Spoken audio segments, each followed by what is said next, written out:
যি হ'ল শাওণ মাহৰ দ্বিতীয়টো সোমবাৰ, সেইবাবে আমি যাই আছোঁ শিৱ বাবাৰ দৰ্শন কৰিবলৈ। বৰ্তমান যাই আছোঁ আমি পামহিত, আৰু পামহিত আমি প্ৰত্যেক বছৰেই যাওঁ।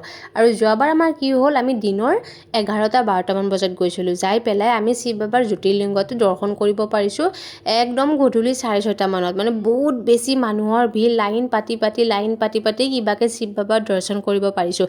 আৰু যিবিলাকে হয়তো পামহিত যায় সেইবিলাকে গমেই পায় কিমান বেছি ভিৰ হয় শাওণৰ মাহটোত, আৰু সোমবাৰৰ দিনটোত বিশেষকৈ পামহিত। আৰু সেই বুলি ভাবি আমি এইবাৰ মানে সোনকালে আহিছোঁ ঘৰৰ পৰা, ৰাতিপুৱা 4:30মান বজাতে আহিছোঁগৈ। আৰু আহি পেলাই যিটো দৃশ্য দেখিলোঁ সেইটো মানে মোক অদ্ভুত কৰি দিছে। মানে এইবাৰ মানুহ নাই, মানে অৱশ্যে মানুহ নোহোৱাৰ এটা কাৰণো আছে। মানে কি হ'ল, এইবাৰ মানে বহুত বেছি মোবাইলত ভাইৰেল হৈছিল যে পামহিত এইবাৰ পানী হৈছে, যাৰ কাৰণে মানে শিৱ বাবাৰ মন্দিৰটো আৰু মানে কি দৰ্শন কৰিব নিদিয়ে বুলি কৈছিলে। আমিও প্ৰথমতে তেনেকৈ ভাবিছোঁ, যে ঘৰৰ পৰা ভাবি আছোঁ যে শিৱ বাবা আপোনাৰ যাতে আমি দৰ্শন কৰিব পাৰোঁ। আৰু কথামতে এই কাম আহি পেলাই দেখিলোঁ যে ইয়াত পানী অকণমানো নাই, গোটেইখিনি পানী মানে শুকাই গৈছে। আৰু ধুনীয়াকৈ আজি মানে কি মানুহ চানুহ নাই, আৰু বেছিকৈ ধুনীয়াকৈ দৰ্শন কৰিলোঁ। আৰু এতিয়া 9টামানে বাজিল, আৰু যিহেতু এইবাৰ মানে লাইন নাই, একো ভিৰ নাই, হয়তো ভিতৰৰ ফালে থাকিব পাৰে সেইটো নাজানো, কিন্তু আৰু এইখিনিত মানে মানুহৰ ভিৰ নাই। ধুনীয়াকৈ আহিছোঁ, আহি পেলাই এতিয়া প্ৰথম যিহেতু গণেশ মন্দিৰটো পাই ন, তো গণেশ মন্দিৰত ধুনীয়াকৈ চাতি তাতি জ্বলাই মেলি এতিয়া মানে শিৱলিংগটো আৰু মানে কি আমাৰ শিৱ বাবাৰ জ্যোতিৰ্লিংগটো দৰ্শন কৰিবলৈ যাই আছোঁ। আৰু বিশ্বাস কৰক অকণমানো কষ্ট হোৱা নাই, বা ইমান ভাল লাগিছে আহি। আৰু মানে এটা কথা ভয় লাগি আছে, মই যাই আছোঁ যদিও ভয় লাগি আছে, যদি কিবা কাৰণত ভিতৰত পানী হৈ যায় তেতিয়াহ'লেতো আমি জ্যোতিৰ্লিংগটো দৰ্শন কৰিব নোৱাৰিম। এনেকৈ ভাবি মানে শিৱ বাবাৰ নাম লৈ যাই আছোঁ, আৰু নাজানো আৰু দৰ্শন কৰিব পাৰোঁনে নাই। আৰু এই মন্দিৰ ভাগ আৰু কেনেকৈ ইয়াতে জ্যোতিৰ্লিংগ হ'ল হয়তো বহুতৰে জানিব মন থাকে, তো সেইসকলক মানে মই জনাই দিছোঁ। আৰু তো গুৱাহাটীৰ পামহি ডাকিনী পাহাৰত অৱস্থিত ভীমাশংকৰ দ্বাদশ জ্যোতিৰ্লিংগ ধাম হৈছে হিন্দু ধৰ্মাৱলম্বী লোকসকলৰ এক মানে কি অত্যন্ত পবিত্ৰ আৰু ঐতিহাসিক ধৰ্মীয় স্থান। আৰু স্থানীয় বিশ্বাস অনুসৰি ভাৰতৰ 12টা মানে কি পবিত্ৰ জ্যোতিৰ্লিংগৰ ভিতৰত ই অন্যতম।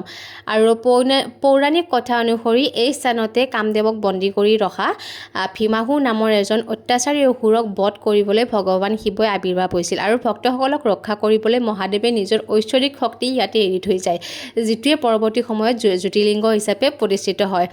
আৰু শিৱলিংগটোত কোনো মানুহে নিৰ্মাণ কৰা নহয়, বৰঞ্চ ই এক স্বয়ং প্ৰকৃতিৰ বুকুত নিজে আৱিৰ্ভাৱ হোৱা। আৰু এই মন্দিৰৰ আটাইতকৈ বিশেষ আকৰ্ষণটোৱে হ'ল যে ইয়াৰ শিৱলিংগটোৰ ওপৰেদি সদায় এক প্ৰাকৃতিক পানীৰ ধাৰা বা নিজৰা বৈ থাকে, আৰু ভক্তসকলে এই প্ৰাকৃতিক জলধাৰাৰ মাজতে মহাদেৱক পূজা অৰ্চনা কৰে।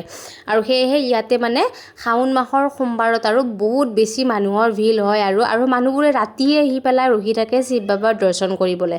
আৰু এয়া দেখিছেনে, বাহিৰত কিন্তু অকণমানো লাইন নাছিল। যেতিয়া আমি ভিতৰত আহিলোঁ তেতিয়া পিছে অকণমান হ'লেও লাইন পাতিবলগীয়া হৈছে, তথাপিতো শিৱ বাবাৰ কাৰণে আৰু সেইখিনিও কৰিব পাৰিম। আৰু এইফালে ধুনীয়াকৈ ইয়াতে চাতি বাতি জ্বলাই আছে, আৰু এইফালে আমি দেখিছেনে ধুনীয়াকৈ লাইন পাতি আছোঁ, আৰু 5 মিনিটমান টাইম ৰখিব লাগিব, আৰু তাৰপিছত ধুনীয়াকৈ আমি শিৱ বাবাৰ জ্যোতিৰ্লিংগটো দৰ্শন কৰিব পাৰিম। তো ফাইনেলি এয়া শেষত দেখিছেনে ধুনীয়াকৈ শিৱ বাবাৰ জ্যোতিৰ্লিংগটো দৰ্শন কৰিলোঁ। কিন্তু পানীখিনি কি হ'ল, মই দিওঁতে ক'ৰবাতে ঢালি দিয়া গৈছে, আৰু এনেকুৱা বেছি লাজ পাইছোঁ কি ক'ম।